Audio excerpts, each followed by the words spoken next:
It's a new week here in the X Zone. I am Rob McConnell, and for the next 4 hours, I'm your host and your guide as together we cross the time-space continuum to this place that I call the X Zone. It's a place where people dare to believe and dare to be heard. It's a place where fact is fiction and fiction is reality. And the X Zone comes to you Monday through Friday from 10 p.m. Eastern until 2 a.m. Eastern. Oh my gosh, all over the world on the Talkstar Radio Network, Mutual Broadcast Network, iHeartRadio, Xena Media, Simul Radio, and Simul TV at www.simultv.com, and the X Zone TV channel is Channel 21. If you'd like to send me an email, xzone at xzoneradiotv.com, on all social media sites, X Zone Radio TV. And for the programming we have available for you 24/7, 365 on the X Zone Broadcast Network, www.xzbn.net. X Zone Nation, my guest this hour is Mike CLELLAND, and Mike's 2015 book, The Messengers, was met with high praise. In it, he explores the mysterious connection between owls, synchronicities, and UFO abduction.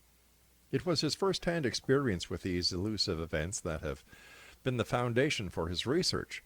This book is also a personal memoir and a journey of self-discovery. His website, hiddenexperience.blogspot.com, explores these events and their connection to the alien contact phenomenon. It also features extended audio interviews with visionaries and experts examining the complexities of the overall UFO experience. Mike is also considered an expert in the skills of ultralight backpacking and is the author and illustrator of a series of instructional books on advanced outdoor techniques. After 25 years of living in the Rockies, he now lives in the Adirondacks. And joining me now is Mike CLELLAND. And Mike, welcome to the X Zone.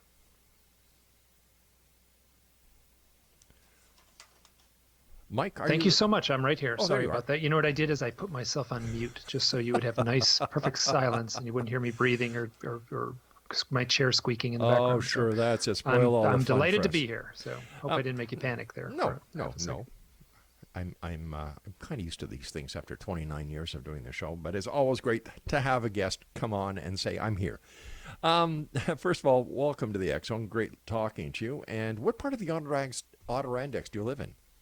Right near Lake Placid, so I'm very close to the Canadian border. So beautiful place. Beautiful the closest big city is Montreal. Yeah. Yeah. I grew up on the south shore of Montreal. About it was about a 45-minute drive to the border at Plattsburgh, Rouse's Point. But I'm right near Plattsburgh. Yeah, I take the ferry all the time over to Burlington, Vermont. That's so right. Plus Lake Champlain. I have yet to see Champy. I keep a watchful eye, but I have yet to see her. So how did you get in? Tell me about this connection between owls, synchronicities, and UFOs. Now, I've been doing the show a long time, and I've never heard a connection with an owl. So I'm 56 now, and turn the clock back. I think it's about 12 years. I would have been. I think it's almost 13 years now. I would have been. It was in 2006. I was living in Idaho, right near the Grand Teton National Park. It was a beautiful spot. I lived in this amazing place, and I would go camping for one night. At the time, I was working for an outdoor school, and there was this woman working at the school, and I said, "Hey, let's go camping," and she said, "Sure." Oh, that's a great pickup line. Let's go. Well, that's the kind of town. It's like the kind of thing. I guess if you whatever, if you live in Malibu, you can say, "Hey, let's go surfing," or if you live in New York City, you can say, "Hey, let's go to this fancy restaurant." But yeah, where I lived, it was let's go camping. So up here in where I live, it's let's go to my place.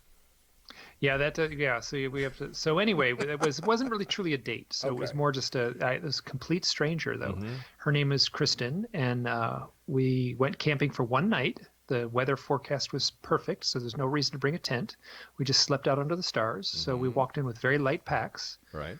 And sun was setting. You walk in the afternoon, you can get pretty deep in the mountains in a few hours, and we were in this absolutely gorgeous point in right in the Tetons, and the sun was setting, and she said something, and it took me, and I was like, wow, this is a really impressive person. Like, I didn't expect this. It was a complete stranger, and she said something that struck me. What was that? we'll get to that in a second to tell this. So but at that moment, she said something. Mm-hmm. An owl flew over us, and then a second owl, and then a third owl. And for the next like 2 hours, these owls flew around us and above us as the sun was setting. We ate and laid our sleeping bags out under the stars, and literally we were laying down looking up at the stars, and there was just for 1/2 a second, just a microsecond, the skies would be blotted, the star would be blotted out above us. And it was really magical. Now, owls are very quiet in flight. I mean, they were flying right over our faces and blotting out the stars. Mm. It was so magical. So we got up the next morning and hiked out. It was a wonderful hike. We were back in before lunch, back to town. And I said, hey, let's do this again. And she said, sure. So 4 days later, we went camping again. At sunset, we were watching the sunset, and an owl landed near us. This was a completely different part of the mountains. An owl landed near us. Another one flew above us. And then one landed at our feet. And before, they were kind of kept their distance. Not this second time. They were right there next to us, landing at our feet. And I've done a lot of outdoor work and spent a lot of time in the mountains. I've never seen anything like this. Now, what I am saying now, I didn't say it at the time. I'm saying it now. I had a thought in my head. I had like a voice in my head that says I was looking at real owls at my feet. Both times, this voice was, I'd look at these owls, and I had this voice in my head that said, this has something to do with the UFOs. Now, what I didn't say earlier on is I had all the symptoms. Let's see, symptoms. That's the wrong word. I had certain life experiences. That's a better way to say it. That would imply or point to UFO contact. I had missing time. I had some close-up UFO sightings. And in 1993, when I was 30 years old, there was a bright light shining in the bedroom window. It was very unusual. And I sat up in bed, and out my window, backlit by a very bright light source, were 5 skinny gray aliens with the big black eyes and the big bald heads, and they were walking towards the house. And I should have been scared. It was a very strange sensation. I should have been scared. I heard a voice in my head that said, now is the time to shut down. And I put my head on the pillow, and I went to sleep. Now, so all those events, I have a handful more, but those are the most telling of the memories that I had. Those events were kind of simmering, and I knew I would have to look into those at some point in my life. And at that point in 2006, I was at the point when I needed to look into those experiences, and I knew it. But instead, I was denying it. I was pushing it away. I did not want to deal with what these events implied. After seeing the owls and that voice in my head, I started looking into it. I started contacting abduction researchers. I started contacting, and they would often put me in touch with other people who've had the contact experience. And I started networking and talking and researching, and mostly I was researching myself. And in doing so, because of these owl experiences, every person I would talk with, I would ask the question, have you ever had any odd experiences with owls? And it's certainly not 100%, but enough that there's a very clear pattern. People would say, that's funny. No one's ever asked me that. But yeah, I have had odd experiences with the owls. And I started collecting these stories. Now, eventually I started a blog. And one of the very first blog posts that I put on was that camping story with Kristen. It's just a nice story, seeing some owls in the mountains. Sure. After I posted it, it bugged me. I got back to her, and I asked exactly the question you asked me earlier. What was she talking about? And so it was 3 years later. I couldn't remember. And I was like, I got a hold of her. I said, Kristen, what were we talking about the very first night when we saw the very first owls? You were talking about something that left me, that felt, it felt important. What were we talking about? She said, oh, I remember exactly what I was talking about. And she said, I was trying to give my deepest, most heartfelt definition of what God meant to me. Now that took an already powerful set of events and turned it into this almost like transcendent moment for me. Now, I'm not at all churchy or anything like that, but I recognized the power in what she said. And I am not kidding. I spent I'm doing it now. I'm still here. It's now 12 years later. I have spent the last 12 years digging into exactly the question you asked me initially. What is the connection between UFOs and owls? All right, we've got to take a break. Please stand by. Exonation. Mike Leland is our special guest this hour. He's the author of The Messengers. And if you'd like more information about Mike, his website is hiddenexperience.blogspot.com. And Mike and I will be back after this short break as we continue here in the X Zone with yours truly, Rob McConnell, from our broadcast center and studios in Hamilton, Ontario, Canada. Don't go away.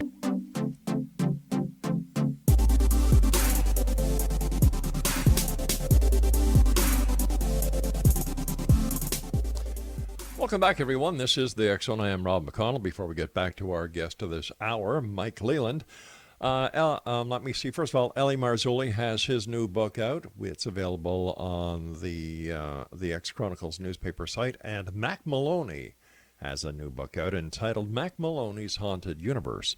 And for all the information on Mac Maloney, his book, his radio show, by the way, which is going to be on this network on the XZBN in the very near future, visit his website at macmaloney.com. I'm talking to Cleland. I'm talking to Mike Cleland, and we're talking about his book this hour, The Messengers. His website is hiddenexperience.blogspot.com. And before we went to the short break, we were talking about the question that I asked you about what you and your friend were talking about that night that you spent under the stars. And we're, the connection then with owls and other people who have had alien abduction experiences. How many people, have an owl connection?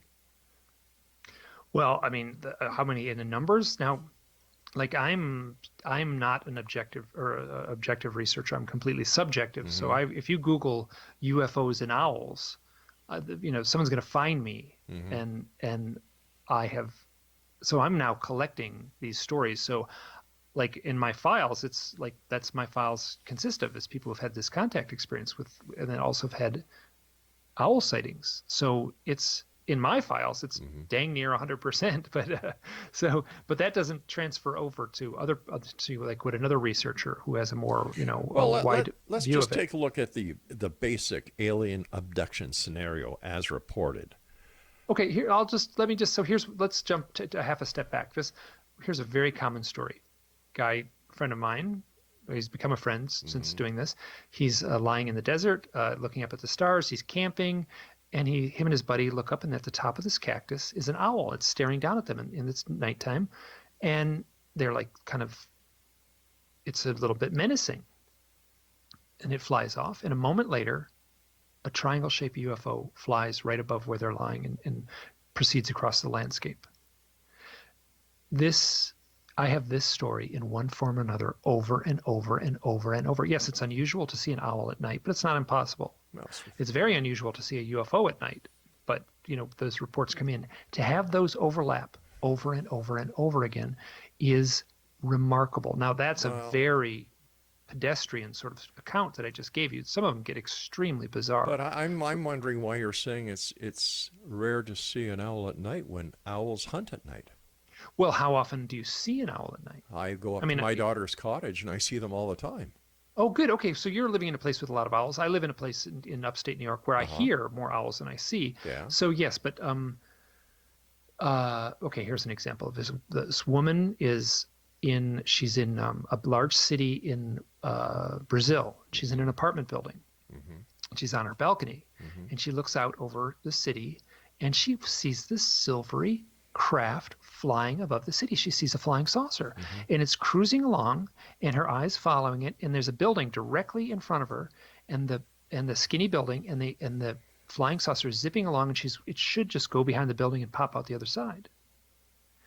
And she says it didn't pop out the other side, like disappeared, like it didn't come out. And she's kind of saying, "All right, guys, where'd you go? What's up?" At that moment, 2 owls come and land on her balcony, and they live there for a couple months. Coincidence? I'm at the point, no, it's not a coincidence. I'm at the point now where I've read so many of these accounts and talked to so many people and been in close contact, mostly through email, but often, phone calls and talking to people directly.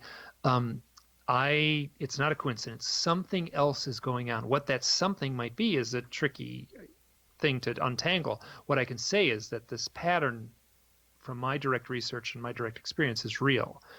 What it means, how it works, what it implies is something altogether different. But these events, there is a connection between owls and UFOs. What it might be is very elusive, but the connection is there. All right, let me ask you this. I've been doing the show for 29 years. 4 shows a night, 4 hours a night. I do an internationally syndicated radio TV show. I publish newspapers. I've never heard of an owl and a UFO in the same story before. How come? They're certainly in the same story. So they're in the book we trace back to Communion, which was published in 1987. Whitley Strieber, okay. Yep, Whitley Strieber's book, and on page I think it's page 27. I've footnoted this so many times. There's an account, the very first abduction account that came into is what we call abduction now. He doesn't use the term abduction. What we popularly call abduction. He wakes up the next morning, had this bizarre experience. He has a memory of an owl on his windowsill. It was wintertime. It was Christmas Day. So it was the next day. It was December 26th when he woke up. Him and his wife, he said, there was an owl. Something weird happened last night. There was an owl on the windowsill. And he goes out there and there was fresh snow and there was no tracks or prints, or the snow was completely undisturbed.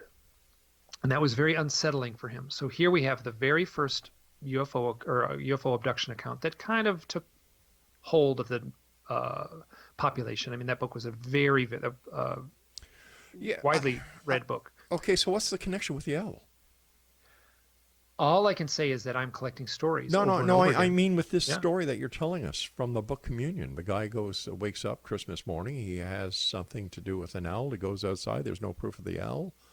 But he has a memory of an owl. All right. Dream. So who knows?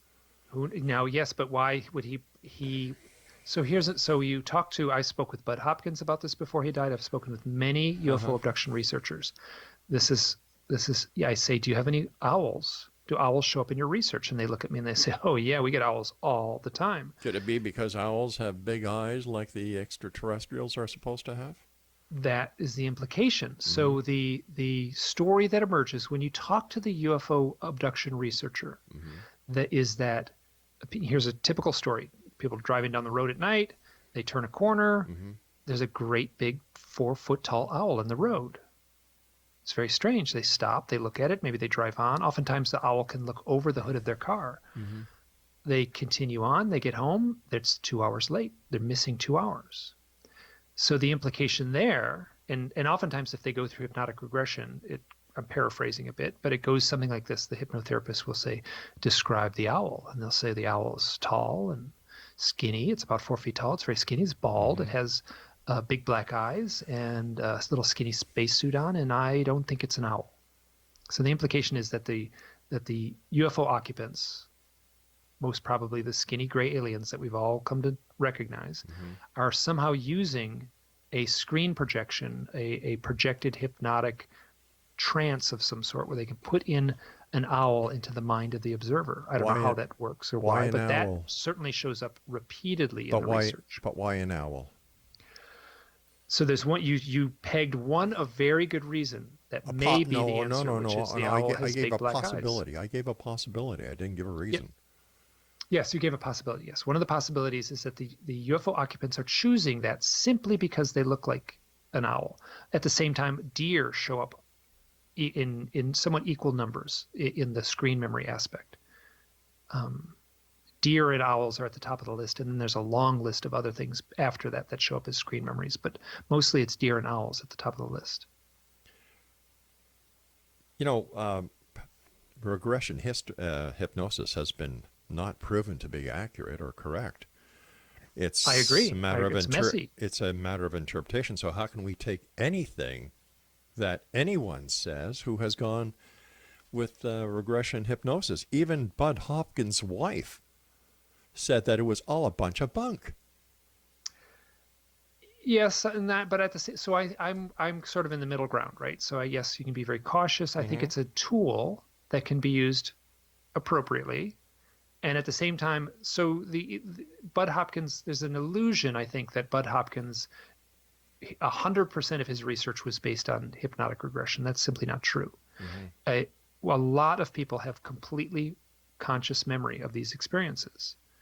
And so I agree that the hypnosis is a messy business in the sense that it's easy to debunk.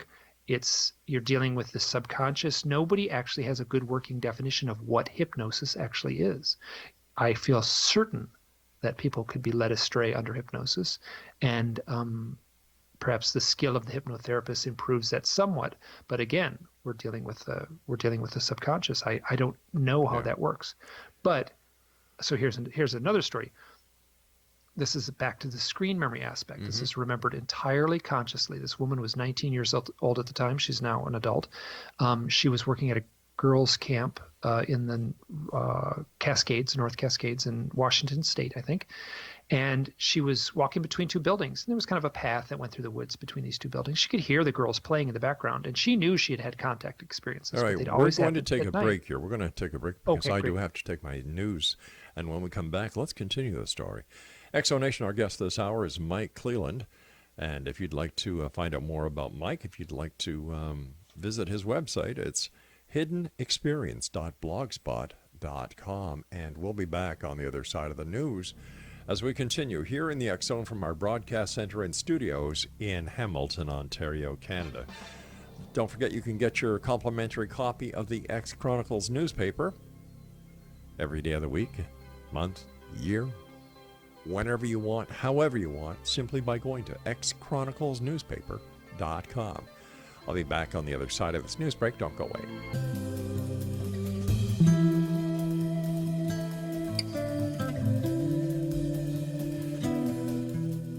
And welcome back, one and all. This is the X Zone. I am Rob McConnell, and our guest this hour is Mike CLELLAND. He is the author of The Messengers, and his website is hiddenexperience.blogspot.com. Mike, before we went to the news, you had just started to tell us a story, and if I could get you to go back and start the story from the beginning, I'm sure the listeners would appreciate it. Great. So this woman's a friend of mine. She's had a lot of experiences.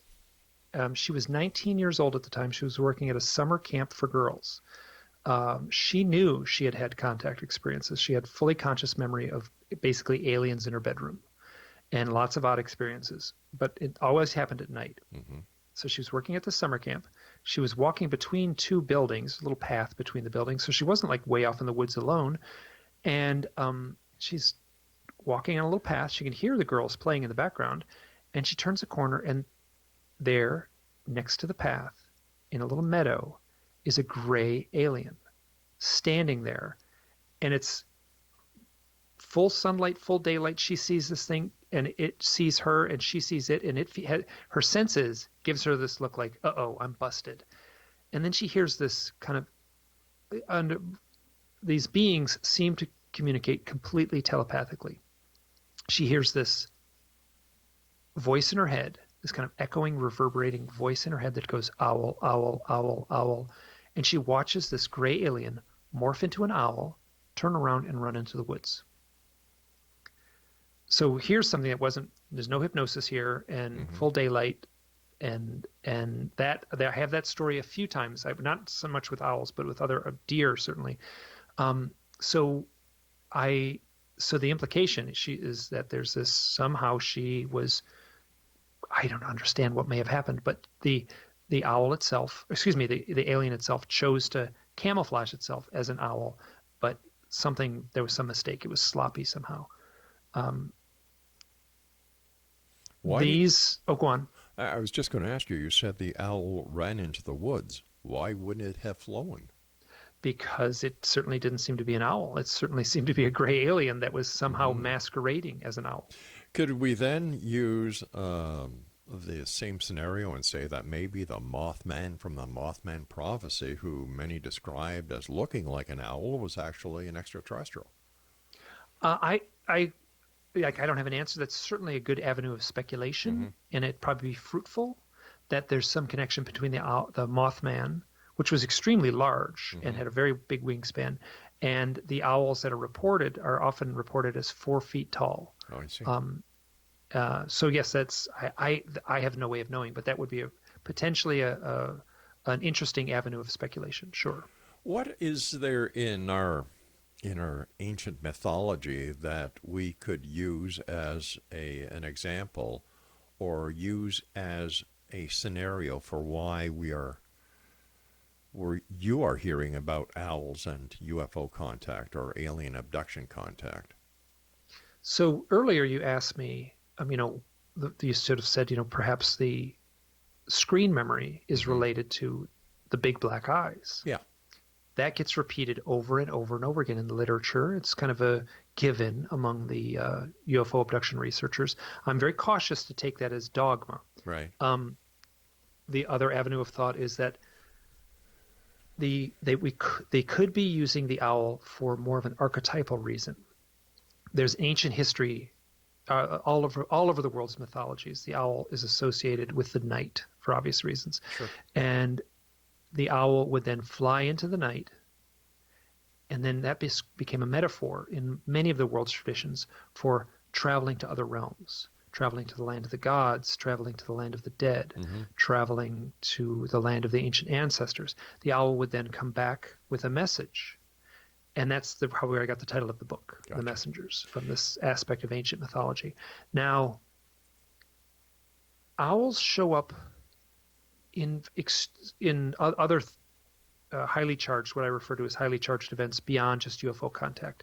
But my sense is that the owls are showing up Mm-hmm. more as a symbolic archetype, where somewhere deep in us, we have a deep inner knowing of the, let's say, the esoteric meaning of owl, right? You watch Star Wars, you see Luke Skywalker having all these adventures. You're seeing the archetype of the hero on the screen. You're caught up in the story and see the thrilling movie, but you're seeing the archetype of the hero. You're in the woods, you see an owl, you see a bird with big eyes. Mm-hmm. At the same time, you're seeing an archetype that touches us at a very deep level.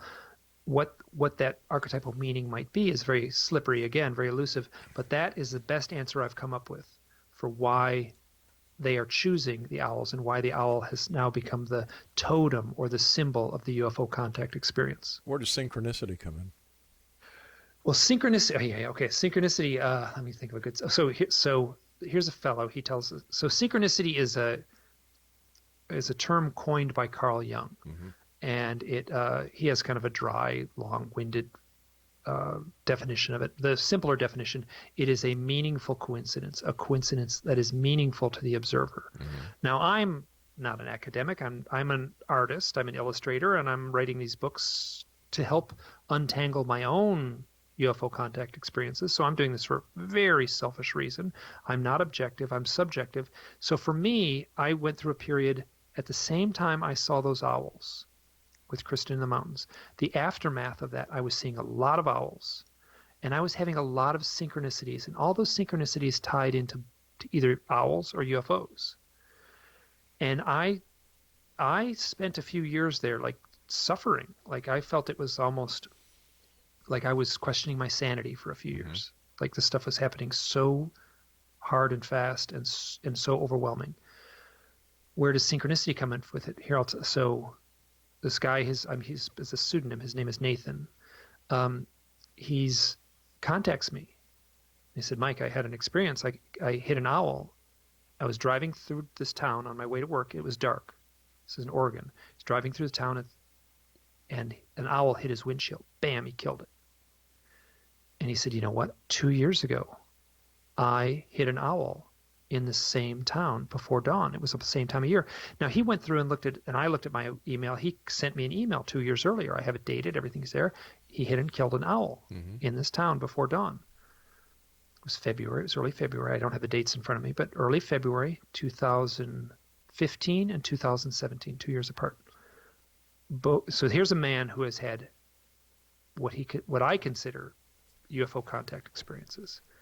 And he's also seen a remarkable number of owls, including the 4 foot tall kind. Oh, right. No, I'm sorry to cut you off here, but How did you jump to the conclusion that he had had UFO experiences based on him just seeing owls? Oh no, I've had long conversations with Oh, him, you didn't and mention we've that. we've had lots of talks about him and his experiences. Yeah. Well, what kind of So experiences did he have? seeing UFOs, Mm. missing time, bloody noses, very strange synchronicities, orchestrated relationships, the kind of things that show up in uh, the lore of the UFO experiencer. So here, let me jump back. So two Okay. experiences, and this is the definition of synchronicity. It is powerful to the Mm-hmm. observer. 2 weekends, Sunday mornings, early in February, they were both Super Bowl Sunday. Mm-hmm. You take the word Super Bowl, it spells out superb owl. Now you could dismiss this right away, but I will tell you that this was powerful and meaningful to Nathan. It was a meaningful, powerful event for him to have that very strange bit of wordplay be connected with these experiences. Now that's a very soft one, but that you asked for an example of a synchronicity, and that's the first one that popped in my head. Um, uh, so synchronicities show up in connection. You go to a UFO support group meeting, right? Mm. And I've gone them. You sit around in circles, and a researcher is usually running it. And usually the researcher is a therapist of some kind, and you ask people in the room, like, have you had any odd experiences, like with synchronicity? And I feel it's people who've had the UFO contact experience have a higher amount of synchronicity than the norm. But I also feel that anyone on what I will call like a spiritual journey Mm-hmm. will have a higher number of synchronicities. So the implication is UFO contact somehow tied into a spiritual journey? But isn't it also possible that the person who has a UFO experience has a much more active mind and prone to fantasy than the person who doesn't have the UFO experience? Because there are more people who do not have UFO experiences than those who claim UFO experiences and those who claim alien abductions. Okay, I mean, I've talked to enough people who have seen close-up craft Mm-hmm. that they're telling very similar stories with very similar. I've been doing full-time UFO research for a decade now, and or nearly full-time. All right, we've got to take our final break, so let's Sure. just hold it here. Exo Nation, our guest this hour is Mike CLELLAND, and if you'd like to find out more about Mike, his website is hiddenexperience.blogspot.com. And Mike and I will be back on the other side of this break as we wrap up this hour here in the X Zone from our broadcast center and studios in Hamilton, Ontario, Canada. Now, we will be moving our entire TV and broadcast facilities to Hawaii over the next couple of months. So all I want to say is that we've enjoyed being here in Hamilton since the last 29 years, Craig. But, you know, it's time where we start enjoying life. My wife and I, the children have left home. No, they've never been abducted by aliens. There were times when I wish they would be. But we're going to be moving everything to Hawaii, to the beautiful island of Maui. And as we get closer to the moving dates, we'll be telling each and every one of you how, who, what, when, where, why. But we'll still be here every night. Don't go away.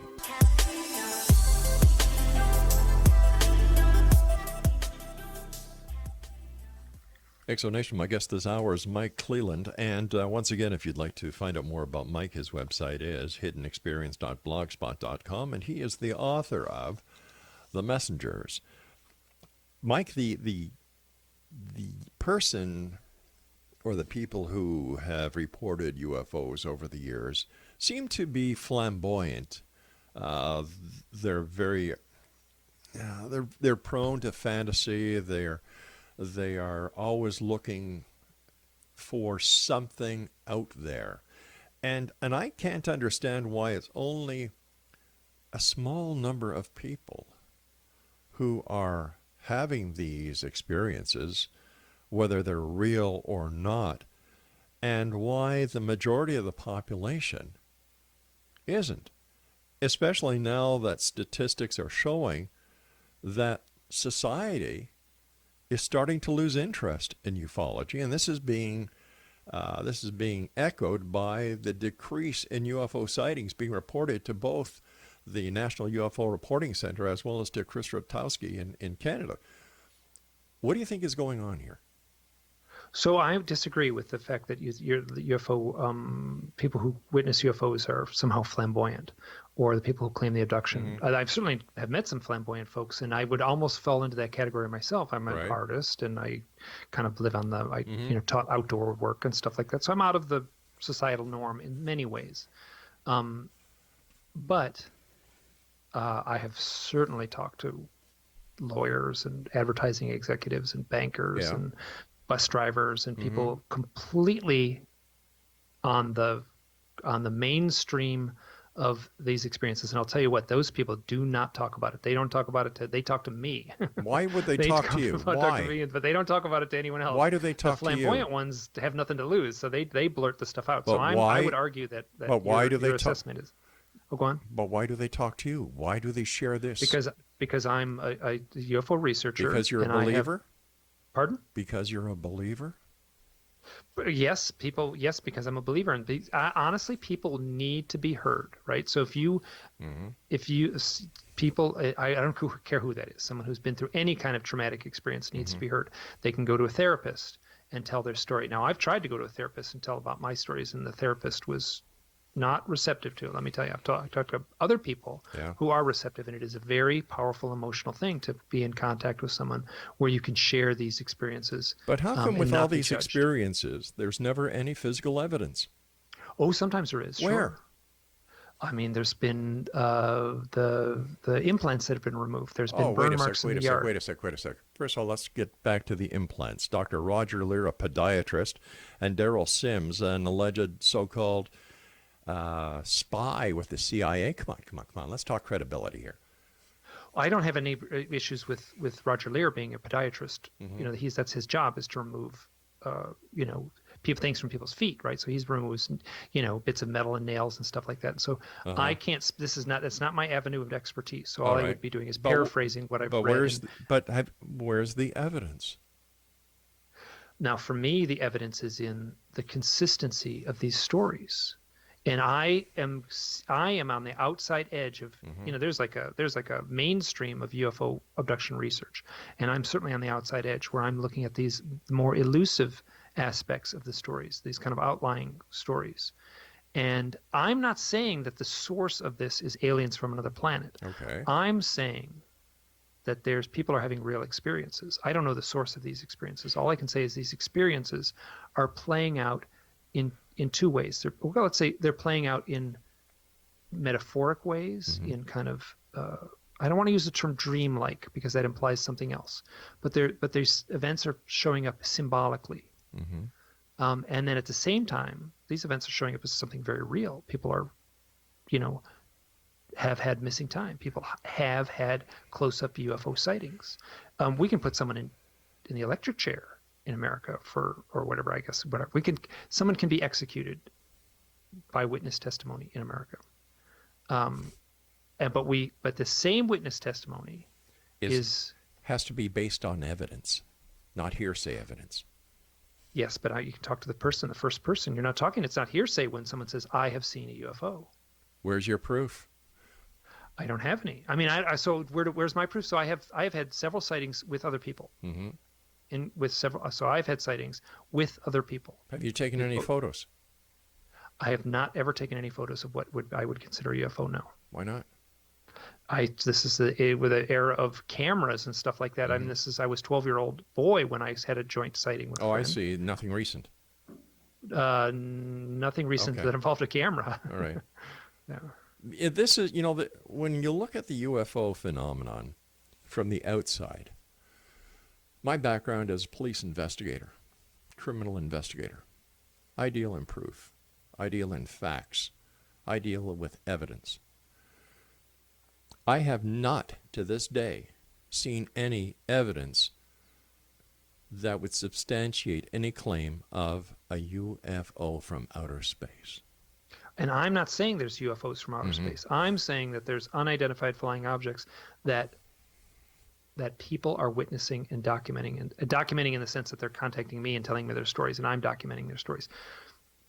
So yes, I get exactly what you're saying. I am not a police investigator. So what are they seeing, and what are they reporting? I feel like I am playing the role of folklorist, right? So we have an emerging folklore, and I feel this folklore should be documented. I don't know. I cannot vouch for the veracity of anyone's experiences except my own. So do you believe everyone who contacts you and tells you that they've seen a UFO or they've been abducted by an extraterrestrial? I take them very seriously. But do you believe them? I'll tell you, let me just finish. I take them very seriously. I take their reports. I contact them. I have a back and forth exchange. Right. And then I look for similarities in other stories. Some people tell me some weird stuff. And yes, sometimes I'm very skeptical. If I see a pattern, you take one file and it sits there alone and it's a one-off. Right.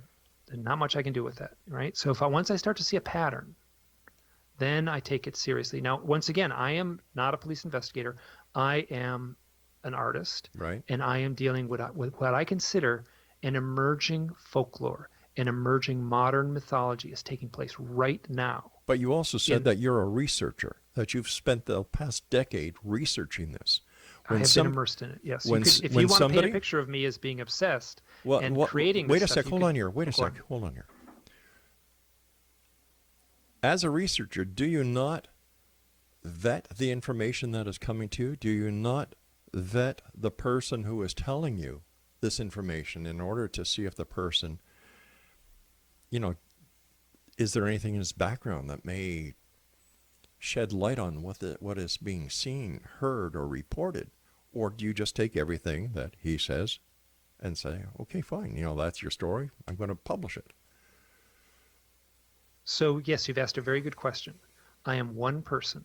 If you wanted to give me $1 million and I could have a staff of people to vet these folks, that would be wonderful.